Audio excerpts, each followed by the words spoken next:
Prekmurje je dejansko moja ožja domovina in morda predno natančno odgovorim, kaj mi pomeni, naj samo povem, da sem že v študentskih letih, to je seveda že bilo davno, imel željo, da po diplomi grem nazaj domov, nazaj v Prekmurje. Čeprav po tem, ko sem osvojil diplomo univerzitetnega diplomiranega inženirja fizike, ni ravno bilo velikih možnosti, da bi v Prekmurju dobil zaposlitev, ampak ljubezen do domačega kraja je prevladala. Kasneje moram reči, da sem imel v življenju srečo in da sem zaposlitev tudi dobil in tam tudi ustvaril kariero v gospodarstvu. Jaz sem v politiko vstopil, v profesionalno politiko sem vstopil takrat, ko sem kandidiral za poslanca leta 2004 in seveda tudi bil izvoljen. Prej sem pa seveda na lokalni ravni veliko delal. Bil sem občinski svetnik, bil sem v vaškem odboru. Vedno mi je šlo za to, da se domača vas, domači kraj, domača občina razvije, da nekaj pridobi, da dobi nova delovna mesta. Predvsem to v gospodarskem pogledu mi je vedno veliko pomenilo, da lahko ljudje dobijo delovna mesta, ker če človek dela, seveda če ima voljo delati in velika večina Slovencev ima voljo delati, želi delati. Če človek dela, imate možnosti, potem tudi lahko razvije svoje intelektualne, svoje ustvarjalne potencijale in šele potem je človek srečen. Če človek nima možnosti, da bi tega razvil, potem gotovo prihaja do travm človeških in to seveda potem ni dobro za celotno slovensko družbo. Politiko resnično razumem kot delo za skupno dobro. Tudi takrat, ko sem se za politiko odločal, sem najprej se posvetoval svojo družino. To ni bilo tako enostavno, to so bili dolgi pogovori, večkratni pogovori, ker je tudi družina vedela, da bomo dejansko, če bom uspel na volitvah, da bomo šli na nek način fizično narazen, ker sem se seveda mogel preseliti v Ljubljano in tako je tudi sedaj. Ravno pred kratkim sem se pogovarjal s predsednikom Državnega zbora, ki je tudi vpričal naše predsednice, gospe Ljudmile Novak, povedal, imate pa izjemno lepo poslansko skupino. Res je, da naša poslanska skupina šteje samo 3 poslance in 1 poslanko. To je seveda, kar zadeva števila glasov, mogoče negativna stran, kar zadeva pa samega kolektiva, je pa pozitivna. In vidim, da smo se, čeprav smo prileteli tako rekoč iz vseh vetrov, da smo se dobro ujeli in pravzaprav smo se le med seboj že tudi prej poznali. Razen moram povedati moje kolegice Ive Dimic prej, ne vem, če sem jo kdaj sploh srečal, ampak smo, lahko rečem, izjemen kolektiv, ki skupaj z strokovnimi sodelavci znotraj poslanske skupine lahko in tudi je pomemben igralec v parlamentarnem življenju. Naš glas se sliši in to je pomembno in vesel sem in tudi upam, da bo tako tudi v prihodnje, da bodo tudi naši državljani in državljanke, ki nas spremljajo, zadovoljni z našimi nastopi, z našimi stališči, seveda pa smo mi tukaj tudi zato, da znamo državljani in državljanke poslušati. Z mnogimi ljudmi sem se pogovarjal že v prejšnjih 3 letih, ko je Nova Slovenija politično dogajanje spremljala in je bila izven parlamenta. Vesel sem bil in to je prav neka neverjetna sila, ki sem jo čutil in neverjetna moč, ki sem jo čutil znotraj Nove Slovenije, da nismo obupali. Nekateri seveda so so šli k drugim strankam ali pa so rekli, da se ne grejo več aktivne politike v okviru neke politične stranke. Ampak ta vztrajnost in ta razmislek ob vsaki naši reakciji na napake prejšnje koalicije se je, hvala Bogu, pozitivno obrestoval. In jaz si upam trditi, če je Novi Sloveniji uspelo po 3 letih abstinence priti v parlament, da to najbrž ne bo uspelo prav nobeni drugi stranki, sploh pa ne kateri od strank z leve politične hemisfere. Prosti čas je pravzaprav, lahko rečem, tam nekje po 9, včasih tudi po 10 uri zvečer. Zaenkrat je tako, bojim pa se, oziroma to je pravzaprav moje poslanstvo in to moram sprejeti, da bo tempo dela v Državnem zboru še intenzivnejši. Nenazadnje nismo imeli v tem mandatu še niti ene redne seje Državnega zbora, ki je navadno celotedenska oziroma traja še več dni, ko se sprejema nekaj 10 zakonov. Zdaj so samo seje delovnih teles, ampak dejansko tudi ob tem moji funkciji, ki jo imam kot predsednik odbora za zunanjo politiko, je dela praktično od 8 zjutraj pa tja do 8-9 zvečer.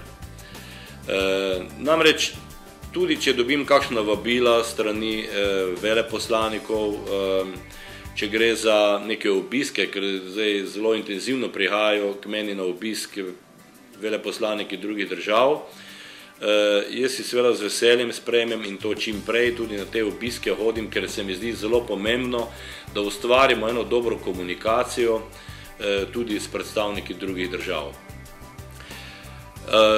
Seveda, zahvaljujoč sodobni tehniki sem z družino čez teden praktično na vezi preko telefona ali kakšne druge informacijsko-komunikacijske tehnologije,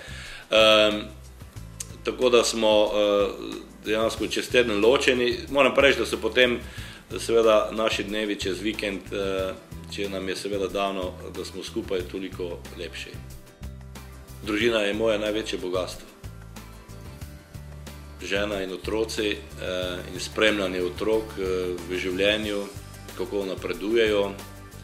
To je pravzaprav tudi največja energija, ki jo imam, da lahko potem relativno lahko v življenju opravim tudi težka poslanstva in ko tudi težki trenutki postanejo nekoliko lažji. Vse moje najpomembnejše življenjske odločitve sem sprejel preko razprave znotraj družine. In pravim, da kdor ima družino, je to neka dodatna energija, nek, lahko bi rekel, katalizator v življenju, nek spodbujevalec in predvsem velika vrednota. In na tem mestu bi tudi želel povedati, da mi je bilo izjemno lepo pri srcu, ko sem pred nekaj dnevi spremljal tako v živo podeljevanje nagrad Gospodarske zbornice najuspešnejšim slovenskim direktorjem. Mislim, da se prvič v zgodovini zgodilo, čeprav je to bila že 44. nagrada Gospodarske zbornice, da se prvič v zgodovini zgodilo, da so prav vsi nagrajenci se v okviru svojih govorov najprej zahvaljevali svojim družinam, ženi, otrokom in tako naprej, tudi staršem. In bom rekel, to je tipično slovensko. To je tipično slovensko in tako je tudi prav. To so vrednote, ki so nas ohranile 1000 in več let in če bomo te vrednote znali negovati naprej, potem se nam ni bati tudi v 3. tisočletju. Družinski zakonik je socialni eksperiment prejšnje koalicije. To ni bil protikrizni zakon, to ni bil protikrizni ukrep. Ampak to je tipično za prejšnjo levičarsko koalicijo, ki je seveda na nek način z drastičnim razpadom bila kaznovana, da je posegla in ranila največje slovenske vrednote. In to je tudi v zakonskem oziroma v pravnem smislu je družinski zakonik, kot sem že večkrat omenil, resnično sračje gnezdo. In družinski zakonik ne sme na referendumu uspeti. Potrebno ga je odločno zavrniti. Družinski zakonik je na nek način tudi protiustaven. V ustavi piše, da država varuje družino, materinstvo in očetovstvo. V družinskem zakoniku besede materinstvo in besede očetovstvo nikjer ne boste našli. To je eksperiment, ki izključno želi homoseksualnim partnerjem pridobiti na kakršenkoli že način, gotovo tudi, ali pa predvsem na neetičen način, želi pridobiti otroka. Otrok ni sam po sebi pravica. Mi pa se v Novi Sloveniji borimo za pravice otrok.